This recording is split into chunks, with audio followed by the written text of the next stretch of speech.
طوبى لمثلك حافظ القرآن وعلى آله وصحبه أجمعين. mbokk jullit yi ñoo ngi leen di masaw loolu la ñuy njëkke bu doon sunu sago da ngeen di cëpp rek ku ne ñu jox ko xar moo xam ni xarum ñeent fukki junni lay doon sunuy xol paase na foofu. taxawu jirim ay doomi Sénégal la ñi nekk biir Sénégal ñi ca des nekk ci àll ba di daan seen doole waaye picc mi ngi ci kaw waaye xel maa ngi ci suuf. ñu ni tabaski feet la boo xam ni borom bi dafa bëgg ñëpp bëgg comme ni mu ko waxee ci suratu Safat wa tarakna alayhi fil axarin. yàlla dogal ñu dajale as tuut dem fu sori am luñ fa am ñooñee sonn nañ ci lool waaye nii jamono mel ak méttiwaay bi ak jafewaay bi lañu am ñun bëgg nañu loolu baax na de waaye bëgg nañu nag lu ko gën a baax lu ko gën a rëy kon ñu masawu ñooñee seen coona ban ca daj waaye ñu ne nañ jéem a xool nuñ tege noonu fii demaat fële dajalewaat as tuut pour wut lu gën a tane ba ñu demit la ñu bëggoon mooy yu gën a mag yi sax waaye bëgguñoo jox ñi bàyyi ñele moo tax ñu ne kon nan jàpp ci lii masawu leen kon xaar boobu ñu ngi ciy jéggal waaye di sàkku ngeen ñaanal suñuy naata ngong suñuy mbokk du ñu tudd ndax ku lim di nga juum di nga bàyyi ñu ñaanal leen yiw ñu nekk ci àll bi fii nag du ñàkk ñu tudd soxna Rahmatullah ak soxna Amina Soumaré soxna Rahmatullah Kamara ak Amina Soumaré man Serigne Mansour Samb ñoom ñoo ma uutu ci li ma war wuuti ci Mouhamad Wuri Ba wuuti ci kaw su sañaat ak Jibril Jéey ñoom lépp ñoom ñoo ko def di sunu ay jigéen yu man góor ñu ngi leen di ñaanal di leen jéggalu nag bu baax a baax ci xaar bi ak la ñu bëggoon mu gën a mag waaye di wax ne nañ ci jàppasandiku ngir njirim yi bëgg ak seeni waajur te ñaanal yàlla mbooleem ku ci def action lu mu mag wala mu ndaw nu yëg ak ñu ñàkk yëg yàlla yëg na yàlla fay leen te dolli leen sunu yéene yamul ci koor yamul ci kor yi yamul ci tabaski waaye bu doon sunu sago njirim yépp ñoom ñu en charge ba keroog ñuy majeur allahumma salli ala nabiyyina muhammadin wa sallam wa ala alihi wa sahbihi ajmain bi munasabati عيد الأضحى المبارك لعام 1441 2020 ميلادية ونحن في 25 من شهر يوليو 5 شهر ذي الحجة. كما رأيتم في الصورة هؤلاء الأيتام بجنبهم كبش الأضحية. لا بد بالفرح لكل أسرة هنا في السنغال كما تعودنا. لذلك مؤسسة تخاو جرم بين قوسين كفالة الأيتام هي مؤسسة خيرية أسست في الأعوام الماضية، كانت تلعب دورا فعالا في التعاون مع الأيتام. وهذه الأضاحي العدد 10 حول هنا في دكار، وهناك أضاحي أخر في بقية الأقاليم داخل السنغال. وما مول هذا الخير إلا أبناء السنغال هنا في الداخل وفي الخارج، ومسلمون آخرون في كل دول العالم. ولكن تخاو جرم يعني مؤسسة كفالة الأيتام مؤسسة سنغالية، ولكن تمد اليد إلى جميع المسلمين في العالم، يأخذ أو تأخذ منه وتردها إلى يعني الأيتام. هناك مشروعات كثيرة غير هذه كما فعلنا في رمضان الماضي ويوم عيد الفطر المبارك. وهناك مشروع بناية سكن ومصانع لكفالة الأيتام. وقد اشترت المؤسسة قطع من الأراضي تقديرا ما يقارب 3 هكتار لبناء سكن ولكفالة الأيتام حيث يسكنون يعلمون القرآن يربونهم في الدين إن شاء الله. على كل حال نسأل المولى أن يحفظ ويبارك لجميع الذين ساهموا من قريب أو من بعيد، وأن يرحم أولياء وآباء الأيتام يدخلهم الجنة، وأن يكفل أيتامهم من بعدهم يربيهم في الدين ويبارك في حياتهم. وشكرا للجميع. أعوذ بالله من الشيطان الرجيم. بسم الله الرحمن الرحيم. Chers frères et sœurs en islam, assalamu alaikum wa rahmatullahi ta'ala wa barakatuh. Nous rendons grâce à Allah subhanahu wa ta'ala et nous prions sur notre prophète Muhammad sallallahu alayhi wa sallam, notre bien-aimé prophète. À la suite de notre frère et président de l'association Tahaou Djirim, en l'occurrence M. Mansour Sam, il est heureux vraiment de vous informer que Tahaou Djirim a fait encore des actions pour cette année avec un téléthon qu'on a lancé à travers Ramatoulaye Kamara, Aminata Soumaré et tous les frères qui ont eu vraiment à faire des actions pour au moins distribuer aux veuves vraiment un mouton de Tabaski. Pratiquement, nous sommes au moins une association qui vient de naître en 2019 et le nombre vraiment de personnes, de veuves que nous avons dépasse au moins 200 familles. Mais vu vraiment la modicité vraiment de nos actions et vraiment la petitesse de nos moyens, nous avons décidé au moins de faire en sorte que nos femmes veuves puissent bénéficier de moutons. Et c'est en ce sens-là que des frères de la diaspora, d'Italie, des États-Unis, etc., d'Espagne, les frères musulmans du Sénégal ont décidé chacun de participer à l'acquisition vraiment de moutons pour au moins offrir à nos veuves, à nos orphelins, un mouton de Tabaski pour qu'ils puissent vraiment être de la patrie. Donc je pense que vraiment c'est un geste très noble et on salue. Vraiment nous sommes très contents, très heureux de ce geste. Nous avons pu acheter que 10 moutons. Peut-être l'année prochaine, en 2021, nous aurons au moins 200 moutons pour que chaque veuve ait au moins un mouton de Tabaski. Donc c'est le lieu vraiment de dire Alhamdulillah, de remercier Dieu et de faire en sorte que cet enfant qui rit, que ce soit notre slogan, que cet enfant-là, chaque année, qu'il puisse avoir son mouton à travers notre geste, à travers nos actions.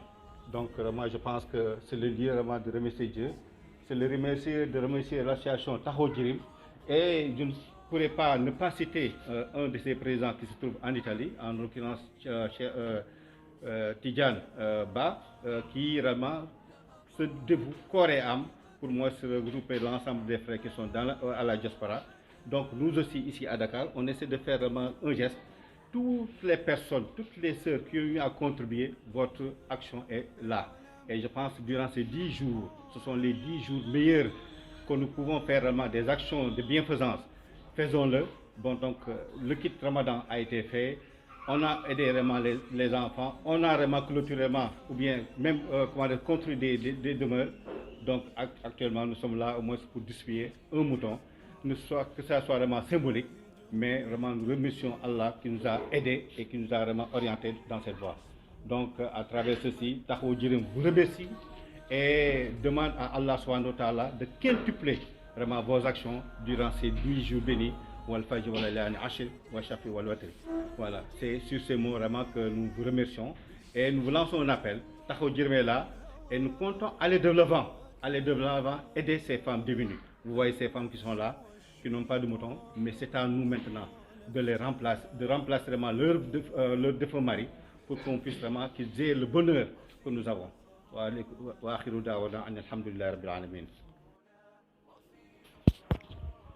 أعوذ بالله من الشيطان الرجيم بسم الله الرحمن الرحيم الحمد لله رب العالمين والصلاة والسلام على رسول الله صلى الله عليه وسلم.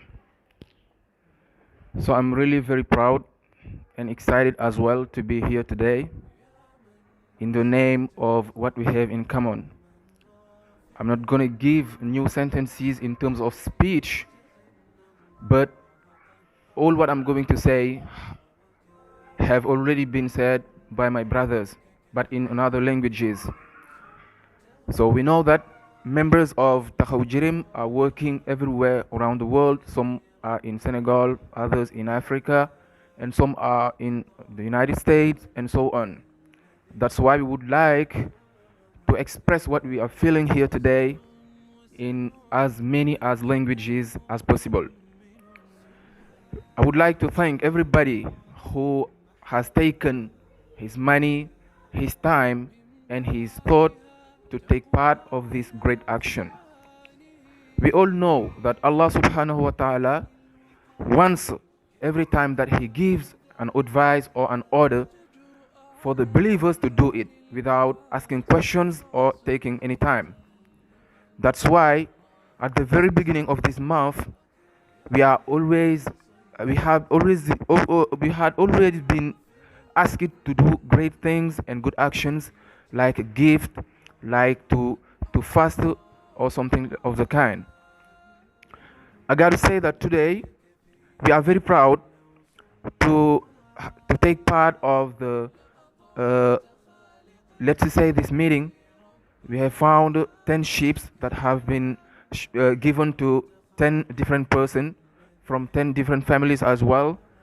But the another thing that I would like to express is we have given more than 10 sheep outside of Dakar. Here in Dakar we have 10, but outside of Dakar we have more than 10. So this is something very important to underline. And also from the families who benefit from the sheep, we can notice such a great smiling, and it makes us feel very, very happy. And we are praying for Allah subhanahu wa ta'ala not only to do or to put his barakah on what we are doing, but also to help us have more means and more sheep the coming year, inshallah. So may Allah subhanahu wa ta'ala blesses all of us. May Allah subhanahu wa ta'ala be happy of what we have done or what we are doing still. And I would like also to underline that the goal is very far to be achieved. We have just started. We have a lot of things to do in the future. I would like to thank you very much for your attention, and to pray. I will never stop praying for all of you. May Allah subhanahu wa ta'ala help you. May Allah blesses you, and thank you very much. Alhamdulillah wahda wa salatu wa salamu ala ashrafil anbiya'i wal mursalin nabiyina wa habibina Muhammad wa ala alihi wa sahbihi wa man wala. Assalamu alaykum wa rahmatullahi wa barakatuhu. Mbokk Taxawu Njirim ak ñi nga xamante ne ñooy jàppale waa Taxawu Njirim ak suñu yaayu Njirim yeeg waa équipe bi yépp ñu ngi leen di nuyu, di leen ñaanal yàlla tawfiq, di leen ñaanal yàlla jàmm fi dunya wal axira. waaye di feeñal suñu mbégte ci dajewaat ak suñu yaay yu tedd yi toog ngir lan, ngir jàppalanteeg ñoom ci ay gàtt ya nga xam ne waa Taxawu Njirim ay partenaire am kenn ku ne fa nga nekk, moo xam ci Italie, France, Belgique, États-Unis, Sénégal, ay mbokk yoo xam ne dañoo pare pour ne benn jirim dootul jooy. mbokk yi sànq bi ñuy jëlee kàddu ñoom ñu ngi wax ci xale yi nga xamante ne ñoo ngi ree. Sami alim mina sheytaani rajim. Bismillahi rahmaani rahim. ginnaaw gi ñu sante suñu borom subhanahu wa taala, ñu ngi jullee ci sang-sang yi muy rasul sallallahu alayhi wa sallam. alhamdulillah. mbokk yi dañoo bëgg ci li nga xamante ne tey jii mooy jotaay bi ñu fi dajale, maanaam suñu yaayu jirim yi jox leen ay gàtt. pour lan? pour ñu yóbbu ko ca kër ga. pour lan? pour suñuy jirim yi bëgg, pour suñuy jirim yi bañ a yëgati ne baay dem na waaye xar amatu fi wala xar gën ña fee am. mbégte bi ñu am mooy mbégte bi nga xamante ne xale bi su ñëwee yaayam dugg si mu gis mu ne ko maman lii lan la, mu ne ko sa xar la. maman foo ko jëlee mu ne la Taxawu Njirim moo la ko jox. ñan ñooy Taxawu Njirim? Taxawu Njirim mooy benn mbooloo mi nga xamante ne ay mbooloo sénégalais lañ yu nekk ci biir réew bi, nekk ci bitim réew, ci diaspora bi, nekk ay sénégalais kese fas yéene jàppale jirimu Sénégal ba dootul jooyati ba rongoñam dootul dara ci dënnam ci lépp nag ci kéem kàttanam kon loolu mbégte la mbégte bu rëy a rëy la boo xamante ne dañ koy partager ak yéen kon alhamdulillahi rabbil alamin mbokk yi man tey ñun fu ñuy ñëwee waa commission sociale dañuy sant yaayu jirim yi ndax ñooñu may opportunité bi mbégte bi ñu mën a partager ak ñoom waaye nag dañuy sant ñi nga xamante ne ginnaaw bu ñu santee buur bi subhaanahu wa taala dañuy sant ñi nga xamante ne ñoo nekk suñu ginnaaw ñoom ñoo ñu yónni yónnente bi ñu yónni mooy jox leen ñu seen dërëm seen ñaar dërëm ñu bégal suñuy jirim kon ñooñu dañ leen di sant kon mbégte bu partagé la kon nag ci loolu mbokk yi dama leen di xamal ni taxawu njirim nekk na projet boo xamante ne mi ngi soog am fii Sénégal te nekk projet boo xamante ne du joxe ay dund weeru koor wala jëndal la yére wala faj la déedéet wala jàppale la sa njàng déedéet dafa fas yéene jàppale jirim bi taxawu jirim ba mu màgg ba mu mënal boppam bi isnillahi taala ci loolu nag ñu ngi programmé ab complexe bu rëy fële ca Fass Ngom ca Ndar complexe 1 hectare ñu ngi ak benn plantation wu 3 hectares boo xamante ne ña ngi fay bay di fa joxe it nuñ koy waxatee ay kit subhanallah ñu ngi fay bay élevage du coup ala kulli xaal loolu nekk projet boo xamante ne pour lan la projet boo xamante ne bés bu ko yàlla taxawalee dinañ ne benn jirim dootul jooyati Sénégal ndax plantation 3 hectares ñi ciy bay yore ci ay gàtt di leen yar ëllëg si biir moom la ñuy wax ni mooy tax lépp luy insuffisance ba daan am ci lekk ak naan ca jirim yi dootul amati kon dinañu subvenir besoin wu lan mooy besoin wu jirim yooyu kon suñu projet nekk na projet bu rëy a rëy boo xamante ne mbokk yi ñëw leen ñu ànd ci liggéey ñëw leen ñu jàppalante te yàlla rekk a tax maanaam def ay action yoo xamante ne dañ koy tuddee pierre ci édifice bi développement wu suñu réew mi Sénégal waaye tamit suñu développement personnel ndax yàlla subhaanahu wa taala suñu ko fayee fekk yéene yi sell na borom bi subhaanahu wa taala nañu ko bindal suñu misaan xasanaat te defe naa doomu aadama de yàlla bi mu koy wàccee ci kaw suuf lan la ko waxoon mooy dama laa sàkk wala dafa ni binduma nit ak jinne lu dul ñu jaamu ma te jaamu yàlla boobu bokk na ci taxawu njirim ndax suñu yenn saa salaam dafa am lu mu diggoon nee na képp ku taxawu njirim bésu àjjana incha allah bésu